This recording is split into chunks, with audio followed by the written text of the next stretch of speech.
welcome to Chapter 8. 8, 9, and 10 in your textbook are all going to be talking about how our cells get energy to function. So in 5 and 6, we talked about what makes our cells, what they're made of, their different parts, how things move in and out, and we're going to finish in 8, 9, and 10 with metabolism. Metabolism is how we use energy. So 6, 7, 8, 9, 10 are going to be our second exam. So you are halfway to your second exam right now. So living cells are little chemical factories where thousands of reactions are occurring. You are breaking down the things you've eaten to get energy. You are building up the things that you need. Here are, I've never been to a beach like this, but I think it's beautiful. There's living organisms that their cells are actually using energy to make light. So it's actually lit up. Or this insect is using energy to make light in these cells. That bioluminescence is a function of some types of cells.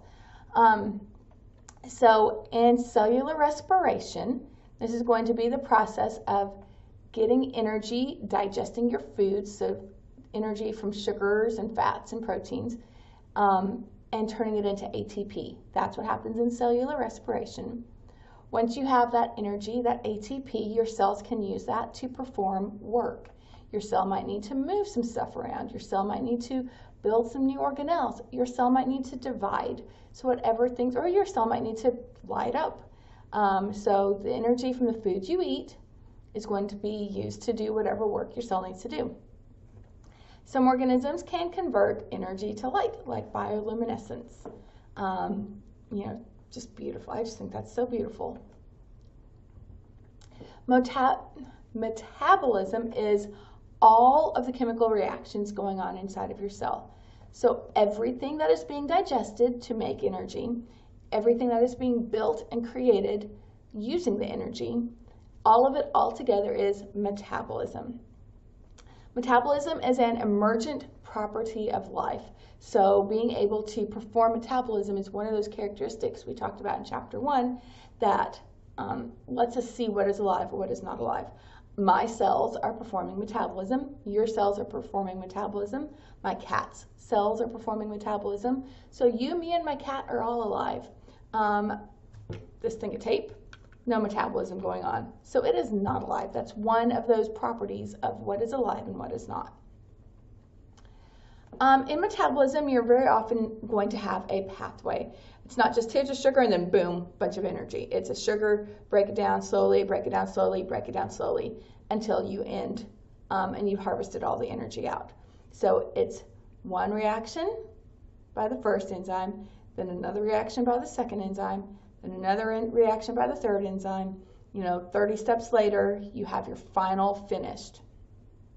So each step is going to have a specific enzyme that catalyzes it. Do you remember that word catalyzed? It's okay if you need to stop and look that up. That's a word you need to know. Each step is catalyzed by a specific reaction. So enzyme 1 isn't going to do all of these. Enzyme 1 is going to catalyze the first reaction. Enzyme 2 catalyzes the second reaction. Enzyme 3 catalyzes the third reaction. And in every reaction, you're slowly, let's say just breaking down the food you've eaten, slowly digesting it until you end with your finished product. You've taken all the energy out of your food at that point.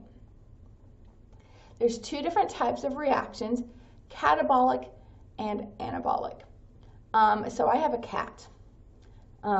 You've probably seen cats, even if you don't have cats. Cats like to knock things off a counter. So this cat is someone has made this lovely block tower, and the cat is going to knock it down and break that lovely complex structure into little pieces. So catabolic, see that cat there? That's not the root word, but that's what it makes me think of, so I pretend like it's the root word. Catabolic pathways, like a cat, are going to break down complex molecules into simpler compounds. So this whole big protein is going to be broken down into individual amino acids. A great big sugar is going to be broken down all the way to carbon dioxide. So cellular respiration is breaking down glucose in the presence of oxygen. That's one type of catabolism. Anything you are digesting is catabolism. It is breaking down breaking down big things into simpler things, and it releases energy. So when the cat knocks his tower down, it's going to make a sound, it's going to maybe shake the floor, shake the table, it's going to go thud. That's energy. So catabolism releases energy. So when you digest food, it releases energy. Anabolic pathways are the opposite. So I have a daughter named Anna. She is a teenager now, but when she was little, she liked to build with blocks. She would take these little simple pieces and build them into more complex things. So anabolism will take little blocks and build them into bigger molecules. So if you are taking individual amino acids and building a protein, that is anabolism. Sometimes anabolic pathways are labeled as biosynthesis because you are synthesizing biomolecules. So anabolism and biosynthesis both mean building up big complex molecules from smaller pieces. Bioenergetics is a study of how living things use energy, how energy flows through it. So if these next few chapters are interesting to you, bioenergetics may be a field for you. Okay, so let's back up when we're talking about energy. Energy is the ability to cause change, and energy can exist in various forms. So here you have a diver on a platform. This diver has a lot of potential energy. It has the possibility, because of its location, that he can dive off of there and create a splash. Okay, so potential energy is something that something holds because of its location or because of how it is made. It's holding it. It's not doing anything. It's just kind of the potential to do something. This diver is diving in. He is moving. So his potential energy, he is losing potential energy as that potential energy is being converted to kinetic energy. Kinetic energy is the energy of movement. And then he's going to come down, and eventually that energy is going to be released as a splash. The water is going to move. Then you have a diver at the bottom of the platform. He does not have potential energy. He has less potential energy, right? This diver could just jump off and make a big splash. This diver can't really do the same thing. Doesn't have potential energy. Then this person climbing back up the steps is converting kinetic energy. So that energy of movement from climbing and movement, she's climbing up, back up to here. So she's converting kinetic energy to potential energy. Okay, so kinetic energy is energy that you have because of your location. Kinetic energy is energy you have because of movement. Okay, so kinetic energy is associated with motion. Thermal energy, I think we've already talked about what heat is when we talked about water. Thermal energy is the movement of molecules and atoms. That movement is what gives heat, so thermal means heat. Potential energy is energy that something has because of its location or its structure. Chemical energy is a type of potential energy. So food has a lot of chemical energy.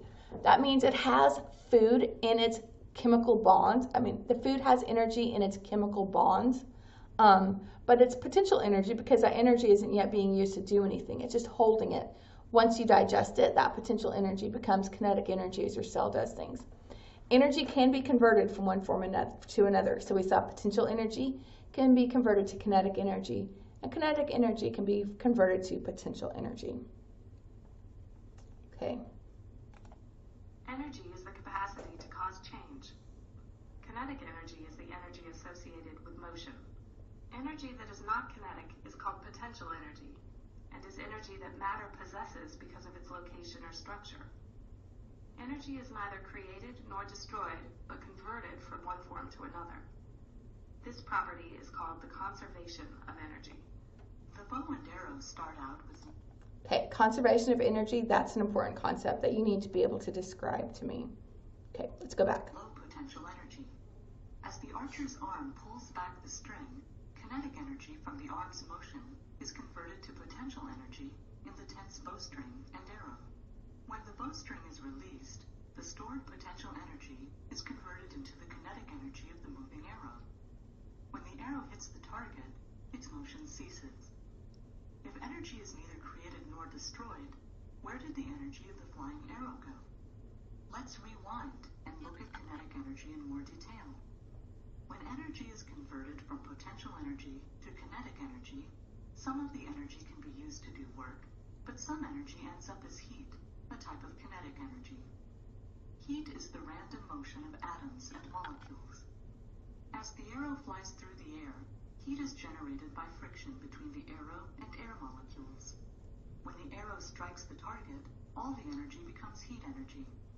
The heat energy is rapidly transferred into the air and spreads out. Heat energy is a very disordered kind of energy. It has the highest amount of entropy, or disorder, of any kind of energy. Where do our muscles get energy to perform work, such as pulling back a bowstring? Our bodies use the chemical energy from food to perform work. Chemical energy is a form of potential energy. When your body breaks down food molecules, the stored potential energy from food can be converted to kinetic energy. The stored chemical energy in food is released in your muscle cells during the process of cellular respiration. Using oxygen, cellular respiration converts chemical energy from food to another form of chemical energy called ATP. Water, H2O, and carbon dioxide, CO2, are byproducts of cellular respiration. The potential energy of ATP can be converted to kinetic energy. Some of the kinetic energy is used to do useful work, such as pulling back a bowstring, but the heat energy that is generated cannot be used to do work. Okay. So, there's 3 types of cellular work that your cells are going to do, just main categories of work, based on the energy that they get from the food you eat. One is chemical work. So you're building and breaking molecules and chemicals. You may need to build a cell membrane. You may need to build a DNA. You need to break something down. Your lysosome breaks something down. One is mechanical work. Mechanical work is producing movement. So, muscle contractions, so I can move around. That takes energy. If I'm exercising, if I'm running, that takes energy. That's mechanical work. And one is transport work. Transport work is moving materials across cell membranes or through the cell. So everything we talked about in chapter 7 about endocytosis and exocytosis and all that active transport of bringing things across membranes is transport work. Okay, just a little bit more physics to be able to understand the biology of what's going on. So thermodynamics is the study of energy transformations. So systems can either be isolated or open to their environment. An isolated system, like liquid in a thermos, can't exchange energy or matter with its surroundings. You can't get liquid in or out of that thermos. You can't change the heat in or out because it's insulated. So it is an isolated system. An open system means that energy and matter can be transferred between the system and its surroundings. So organisms are open systems. We can breathe things in and we can breathe things out. We can eat things in, eat them and bring them into our body. We can digest them and leave the droppings behind. We can, cut our hair. We can take lotion and rub it into your skin. We're open systems because things, both energy and matter, can come into our body and leave our body. Okay, 2 laws of thermodynamics we're going to talk about. You may have talked about this if you've taken a history or chemistry class, if you've taken a chemistry or physics class, even in high school or in college, you've probably talked about these laws. The first law of thermodynamics says the energy of the universe is constant. So energy can be transferred, energy can be transformed. So just like we saw in that video of the guy shooting the arrow, it can be transferred from your arm to the bow, to the arrow, to the target that it hit. It can be transformed from potential to chemical energy, from potential to kinetic energy, but it cannot be created and it cannot be destroyed. You cannot just suddenly get energy from somewhere where it wasn't before, and you can't suddenly just not have energy where you had energy before. So it can't be created or destroyed, but it can be transferred somewhere else, and it can be transformed to something else. So because this is all talking about conserving energy, how energy is always conserved, it doesn't just disappear, magically come up. This is also called the principle of conservation of energy. During energy transformation, some energy is going to be lost as heat.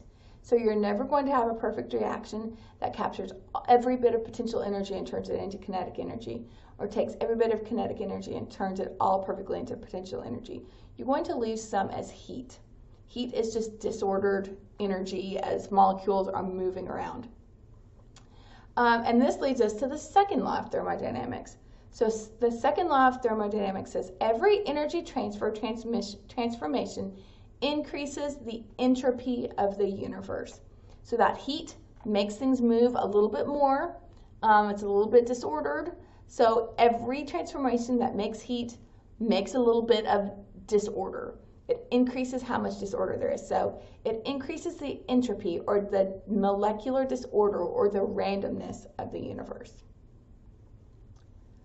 Living cells unavoidably will convert organized forms of energy to heat. And this is just something that can't be avoided. Spontaneous processes will occur without energy input. So it doesn't need anything to trigger it to happen. It doesn't need energy to make it happen. But it might happen quickly, or it might happen slowly. Some spontaneous processes might take a very, very long time to occur, so it doesn't even look like they occur. For a process to occur spontaneously, it is going to increase the entropy of the universe. Some reactions that decrease the entropy of the universe, are reactions that are building things up, that are making things more organized, are not going to be spontaneous, because that's not it would break the second law of thermodynamics. So to be able to build things up and organize something, those reactions aren't going to be spontaneous. They're going to be non-spontaneous, and they're only going to occur if energy is provided, and burning that energy releases heat and increases the entropy of the universe. So every time you have a reaction that builds something up, it is going to also require something else to be, some energy to be burned up, and not burned up, but some energy to be used to build something and increase the disorder, increase the entropy of the universe. Organisms create ordered structures from less organized matter, from less organized forms of energy. So organisms, even the pathway of evolution, has created a lot of order. So biology tends to favor order. Organisms also replace ordered forms of matter and energy with less ordered forms. So when you digest foods, even though your organisms are becoming more and more complex, the process of digesting leaves food molecules in less, their waste is going to be smaller, less ordered, lower energy molecules, and heat. So becoming a more organized organism does not break this law of entropy, because more ordered organisms also are breaking down complex molecules. So it's not individual molecules. It's not individual, let me say it again. Individual reactions can increase order, but they have to be paired with something else that decreases order to conserve that second law of thermodynamics. Okay, so I'm not big into the physics stuff here. We're not going to go deep into it. But here's some stuff. I'm going to read it, and I don't care if you pay attention to this part or not. A living system's free energy is energy that can do work in a living cell when temperature and pressure are uniform. So however much energy your cell has, it can do work. The change in free energy during a process is related to enthalpy, or a change in total energy, delta H, a change in entropy, delta S, and a change in temperature. So temperature is on a Kelvin scale, and I don't even care if you know what that means. We're not talking about that. Only processes with a negative delta G are spontaneous. So spontaneous processes can be harnessed to do work. Okay, so we are going to talk about reactions in terms of being endergonic or exergonic, and I don't care if you understand delta G at all. So here's a free energy change, a delta G. So a more free energy, higher delta G, is going to be less stable and a better work capacity. So whether it is a person standing on a diving board, a bunch of close by molecules that are going to diffuse away, or a complex molecule that can be digested. It has a higher delta G. It's less stable. It has more potential energy. In a spontaneous change, the free energy of the system decreases. So the delta G is going to decrease. The system will become more stable, and the released free energy can be harnessed to do work. So at the end, after he has dived off of his board, he has a lower free energy, a lower G. He's more stable and less work capacity. So as this molecule spreads out, it's more stable. It has a lower delta G, or a lower G. As this molecule gets digested, it has a lower G. It's more stable, less work capacity. So all of these processes, diving off a board, diffusing molecules, or breaking down a molecule, breaking down sugar or something, are all ways that you can release energy, and that energy can be used to do work. So you can dive off a board to hit a target and remove the water. You can break down sugar to get energy to move and do work in your cell. An exergonic reaction proceeds with a net release of free energy and will be spontaneous. So in an exergonic reaction, you start with big molecules and end with small molecules. So you start with a big sugar molecule, end with carbon dioxide. In an endergonic reaction, you're going to absorb energy, and it's going to be non-spontaneous. So this is something like start with individual nucleotides and build a DNA molecule. Start with individual amino acids and build a sugar molecule. These reactions are not going to happen on their own. They are going to require energy, and they are non-spontaneous. So these endergonic reactions will be coupled to exergonic reactions. So exergonic reactions transfer energy to endergonic reactions. At this point, I have probably given you everything that you can think of right now that your brains are probably a little bit fried.